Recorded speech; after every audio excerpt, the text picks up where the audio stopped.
Hello and welcome back to another vlog. It's been a while since we've done like a sit down chatty vlog and there's been a lot going on. I wanted to share some things from the last year since I talked to you about my menopause journey. We've got some more exciting things than that happening, so I want to share those with you as well. And I think I'm going to cover off our trip announcement because I realise I haven't yet spoken to you about what we're doing next. Before we get into that though, I just want to say a big thank you to the team at Newer who've sent me their softbox lighting kit. Now we are obviously in Manchester, it's really grey, so this is what the room actually looks like without the light, but with the light, ta-da!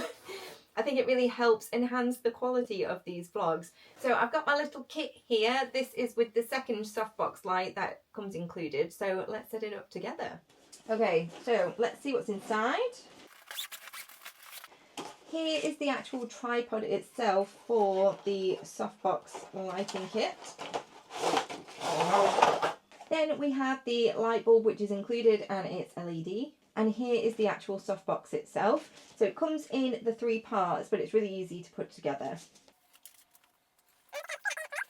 This is quite extendable as well. So if you're sitting down versus if you're standing up, perfect. So this bit is the softbox cover, so we'll come back to that in a sec. This is the box itself and it extends just like the dinosaur in Jurassic Park. It has the ring inside, you just need to kind of line that up and click that into place. And it includes, I think, the biggest light bulb that I think I've ever seen, which just screws into place. And when you have the 2 sections assembled, this one just clips on top of that one. And the final thing is this white cover, it velcros to each of the sides of the light box. On the actual power supply you've got a click button. Really easy. Even I can do it.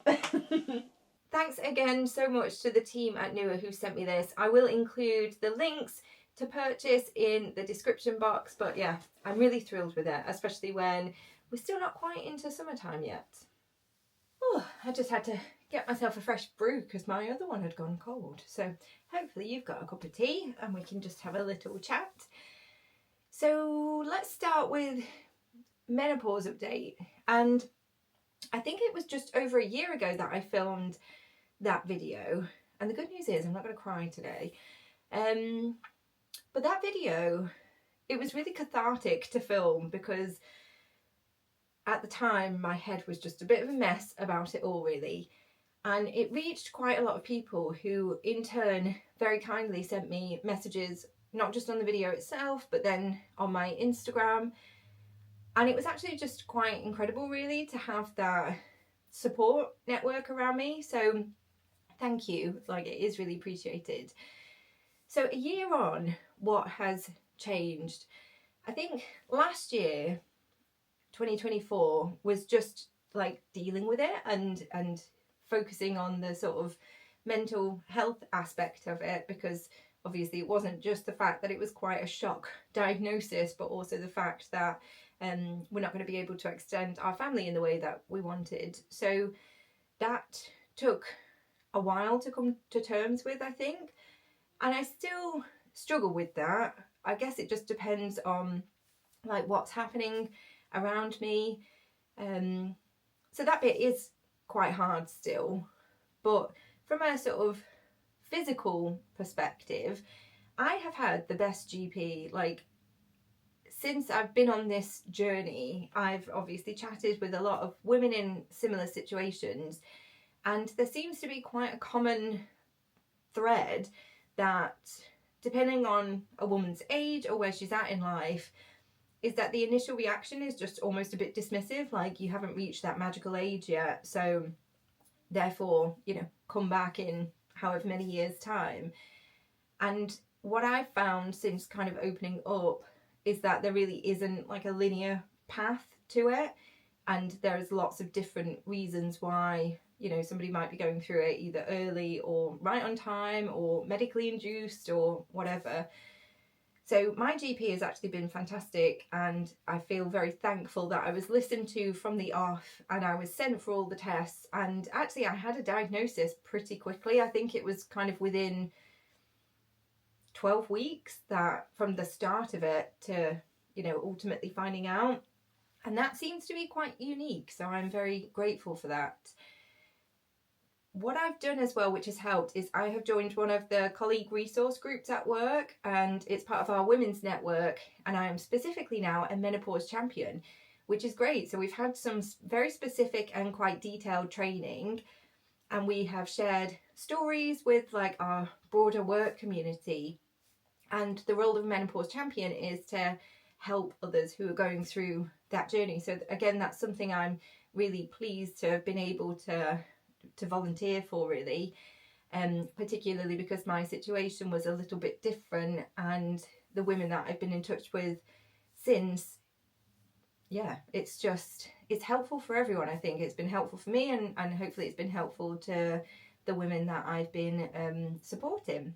The medication that I've been on, it was a bit trial and error with the HRT, but I am using the estrogel, and I've just got like the dosage pretty good for me, I think. I've also got the progesterone tablet as well, so with both the estrogel and the progesterone, it's kind of kept me like on a pretty even keel, and the symptoms have definitely dissipated, and for me that was actually quite quickly, thankfully. So that kind of works really well. But then to go alongside with it, whether it's my age or they just do this as a rule, I don't know, but I felt like I had like a full MOT. So I had a bone density scan, and unfortunately the results of that came back that I am early stage, like osteopenia they call it, which means that I've got another medication on top. I have Adcal, which I think is like a calcium. It tastes quite nice, it's chewy, it's tutti frutti, and that's something I have to have twice a day just to help like keep my bones strong. So I guess that's good to know now, and I just need to be careful, maybe start walking around wearing like a padded suit or something, but that's all fine. The sort of most alarming thing that kind of came about was they sent me through a few gynae tests, because obviously it is early. I am firmly of the view that it's my ulcerative colitis that's triggered that, and there's a lot of research papers out there that suggest the same. So, but, you know, to support that, they have to also do some testing. So I did have some scans, internal scans, and they weren't quite happy with the results. This was like last year sometime. When was it? When would it have been? Maybe like April, May time. So I had like an internal scan, and then I was referred further, and that bit was a bit like crazy at the time. I've not actually shared this anywhere because it was quickly dealt with, but I had that scan and then was referred for something else because they weren't quite happy with the results. And it was, I remember I was at work, I was on a work call, and I was getting this missed call, but obviously I was in a meeting, so I just let it go to voicemail. And the next thing that popped up on my phone while I'm still in this work meeting was a text message saying, "You have missed a call from us. Please contact this number and press 2 for cancer screening." Now, that had never been suggested to me that it could be something like sinister. So I get this text, I'm in this meeting, and I'm looking at it and see, you know, that word, and I can't remember what the rest of the meeting was. I was just kind of like quickly trying to wrap it up so I could call them back. And what I hadn't realised is that because of what they'd seen on my results, they were fast tracking me through the 2-week cancer screening, which again is really good service from the NHS, just means that you get seen really quickly, which was good. I ended up having to have a hysteroscopy, which I'd done a bit of research. I think you can do it under sort of local sedation, but I opted to have general anaesthetic for it, just with the research that I'd done. As it turns out, I don't respond very well to general anaesthetic, and I was like sick as a dog for the next 2 days. But the actual procedure itself was, well, I was under, so I didn't experience any pain. I was a bit worried about like the pain afterwards, but other than some bleeding and sort of mild discomfort, like I would describe it as like period pain type thing, it wasn't really an issue.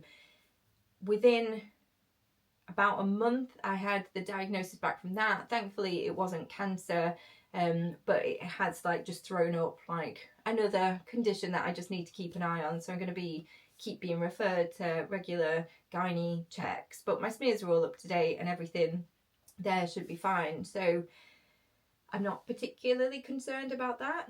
I'm just thankful that it wasn't anything horrible that I needed to worry about. But yeah, that whole like couple of months while I was going through that was yeah, it was quite difficult, because obviously I had like that hanging over me, as in like, is it going to be something awful? But again, thank God for the NHS, right? Because again, I feel like I was seen quite quickly and, you know, treated with compassion and empathy throughout, and yeah, I can't be more grateful for the service. So there's still things going on, but for the most part it's just something that I'm just living with now. And I think as much as I can do to try and help share my experience, I think can only be a positive thing. And like I say, it brought me in touch with a broader network of women with similar experiences, and I'm also very grateful for that, because it's people that are obviously had maybe something similar happen to them that really understand, and you know, sometimes it's just good to talk. So menopause wise, kind of can't really complain. Hopefully I'm like at a good space at the moment. I have noticed though a massive influx of grey hair everywhere. I'm getting my hair done next week, and thank God for that, because yeah, it's pretty bad at the minute. So I'm going to try and go a bit lighter as well as we're getting into like the summer season. But can I blame that on the menopause? I don't know. I'm gonna though. So what else has been happening? I think health wise, my ulcerative colitis. So this was something I was diagnosed with at the start of 2018. So again, I've been living with that for many years. And it is just often a thorn in the side, because it just rears its head at like whatever time it feels like it. Now, I'm on quite a strong drug to treat it. I'm going to butcher the pronunciation of this. I think it's called a biologic, which is a relatively new class of drug from what I understand, to treat colitis and Crohn's. And I started out having it's an infusion. So if you're on my Instagram, you'll probably see it on a monthly basis. But it's where they just put a cameo in your arm, they run a drip of this medication, you sit there for however long it takes, and then you know, you're pretty topped up with stuff. So I have that on a monthly basis alongside all the medication that I still have on a daily basis. So I take quite a lot of tablets these days, and I always joke to Pete that I just like rattle when I walk around, especially of an evening. But with the infusion that I've been having, I started off having it once every 6 weeks, and then it started to like lose its effect in like the last 2 weeks of that cycle. So I had it increased to once every 4 weeks, and then they wanted me to go up to a double dose because the levels were sort of dropping. So I had a double dose every 8 weeks, and now because the levels are still not where they want them to be, and I still get symptoms quite frequently, I now have a double dose every 4 weeks. So that is just a bit of a pain, because it just takes quite a lot of time. I have, like, it goes on a cycle, so every month I have to have blood test just to kind of check where you're at levels wise, but also health wise as well, because it's a really strong drug. It's a immune suppressant, so they need to make sure that you kind of relatively got a good bill of health before they give it to you, or they'll finish you off, I think. So I have my bloods done every month, and then I go in for this infusion, which does take a couple of hours. I mean, thankfully I can sit there, drip in my arm, and I can carry on working, which is actually quite nice once a month, because it actually blocks me out for like 3 hours when I'm just sat in the hospital. Can't do any meetings, obviously, because I'm in a ward, but I can just get on with some work. So actually I use it to my advantage of just having some like quiet time. Now the hospital have contacted me, and just, well, you'll be watching it retrospectively, but tomorrow I'm actually going in for a potential clinical study just to see if I'm like a feasible candidate but apparently they've been doing some research. I think it's more aimed at people with, I'm sure he said arthritis, because they are often on the same treatment plan that I'm on.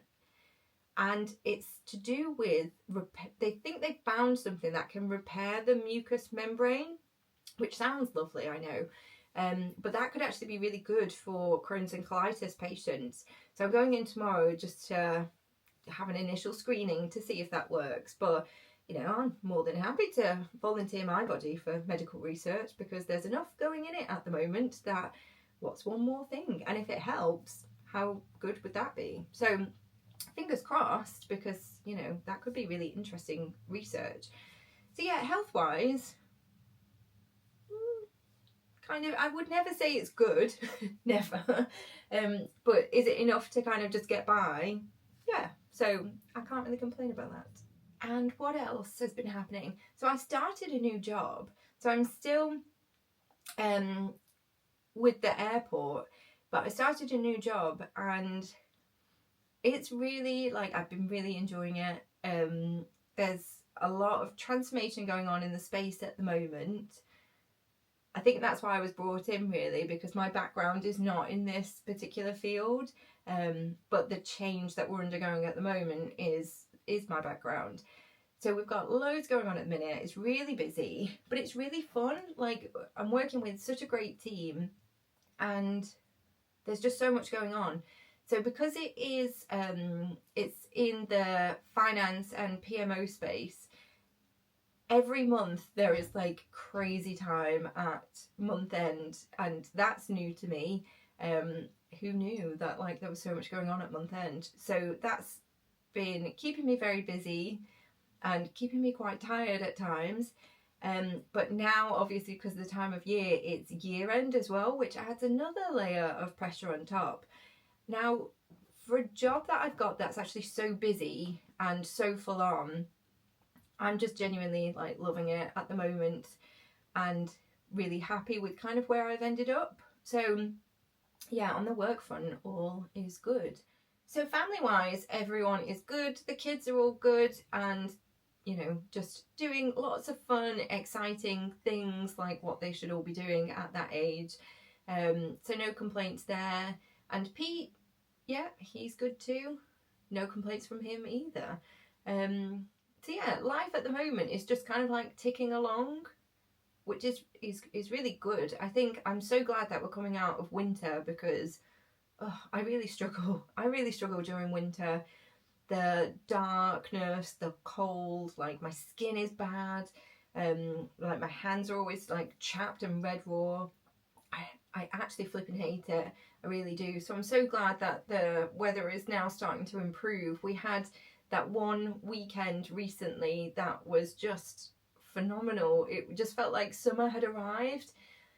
It quickly then turned back to like defrosting the car the next day, but it gives you a glimpse, doesn't it, of what's to come, and, you know, those bright mornings and having to like leave work and it's still daylight outside. Like, it's so nice, and yeah, just can't wait for spring and summer to kind of firmly and like finally arrive after what's felt like a really long, cold, dark winter. So excited for that.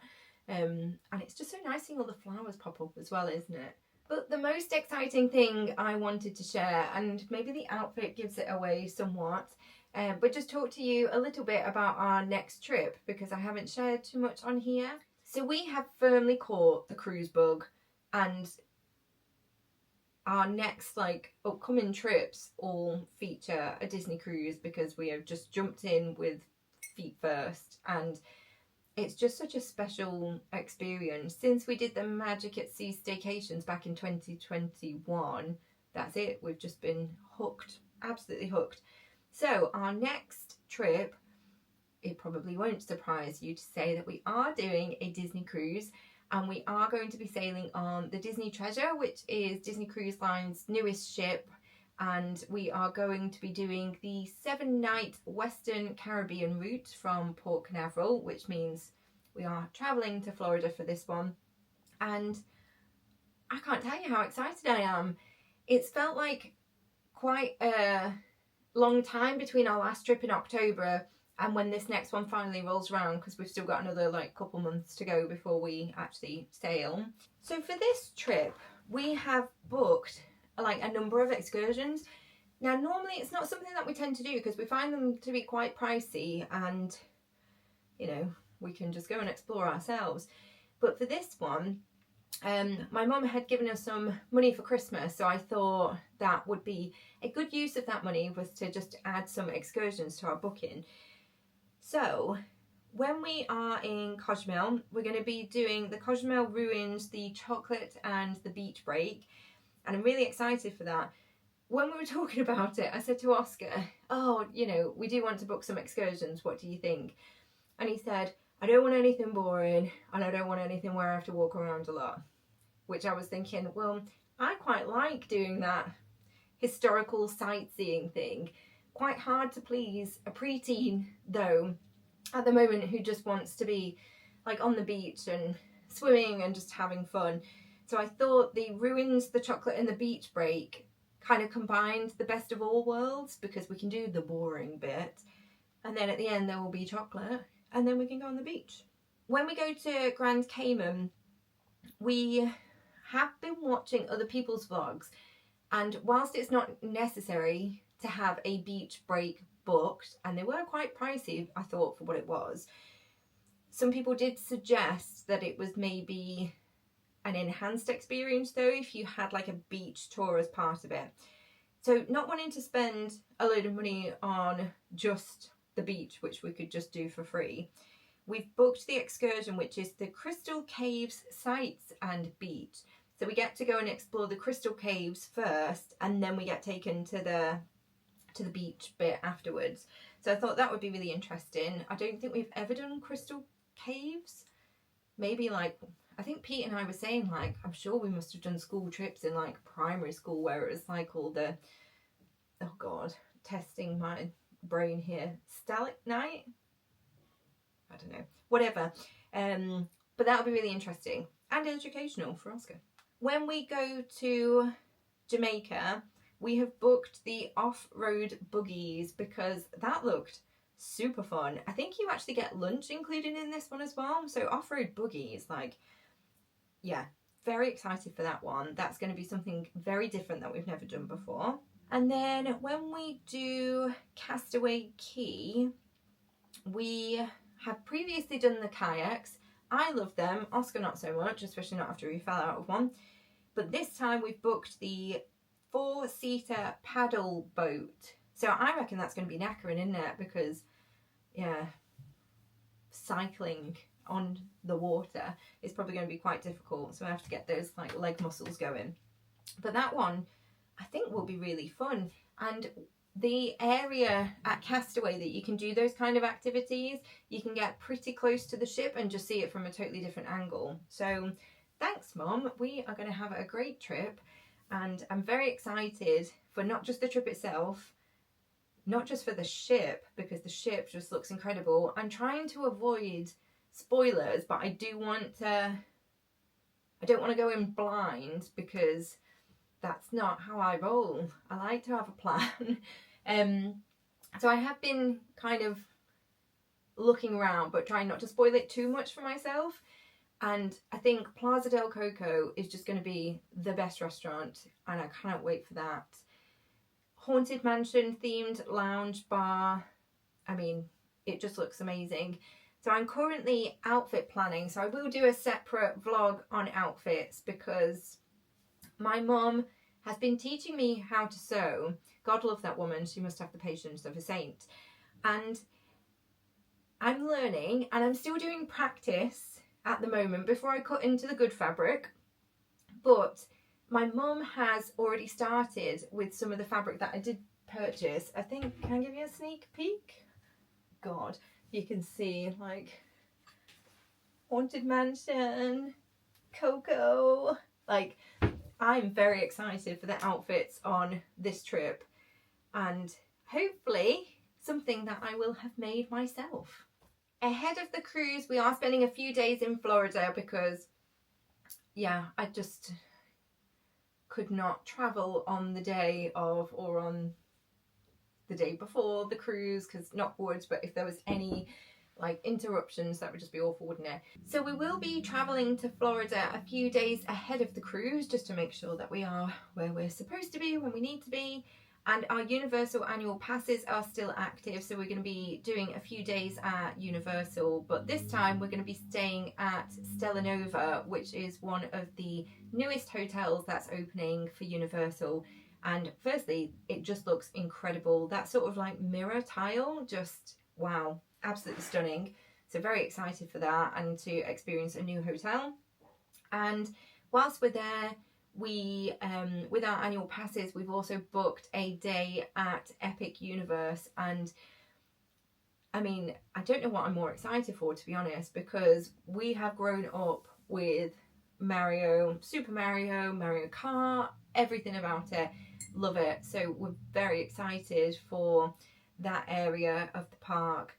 We're excited to see the new Ministry of Magic, the dark arts. Like, there is just so much. Like, Universal are going to be changing the game, I think, of Florida. I mean, if you've been following us for a while, you'll know that we are massive Universal fans anyway, and we've been incorporating Universal into, I think, every trip since, because we just love it so much. We think it's so much fun. But to have this whole new Epic Universe park and everything that has to offer, we just can't wait to explore a new park. But it looks like, sorry to be corny, but epic. It truly does look epic. That is absolutely the best word to describe it. And we are very, very excited for everything that holds. We have been seeing some of the team member preview days and just like seeing their reactions to it. I think it's just going to be all of us, isn't it? Because yeah, it's just going to be incredible. So that's kind of all the details about the trip that's coming up. Like I say, we've still got a few more months to go, but that allows me to crack on with the outfit planning and itinerary planning and all of the good stuff that comes with that. So yes, that was probably longer than I intended it to be. I thought, oh, we'll just have like a 10-minute chat, but I don't know how long I've been chatting away for now. Hopefully you've stuck around to the end. So that's everything to do with the trip. And yes, we are just super duper excited. It can't come round quick enough, although we do have another couple of months to wait. However, in the meantime, we will be sharing vlogs of a trip that we did last year. We're going to be sharing the trip vlogs of the Disney cruise, the UK sailing, the one that we did last year. So we are starting to edit those now, and that's what I love about the vlogs. It's like we just get to relive it all over again, because we've not looked at any of that footage since we actually sailed last year. So it's nice to kind of revisit that, and we look forward to sharing them with you. Hopefully you enjoy them. But yeah, generally we are good, really good. I'm very excited for 2025. Like, I feel like it started off well, and I'm just hoping it continues in that vein. Like, knock wood, hopefully I've not just jinxed it, but feels like it's going to be a really good year. So if you have any other questions about the trip, then drop them in the comments below. But we'll see you in our next vlogs, which is our Disney Dream UK cruise. Bye!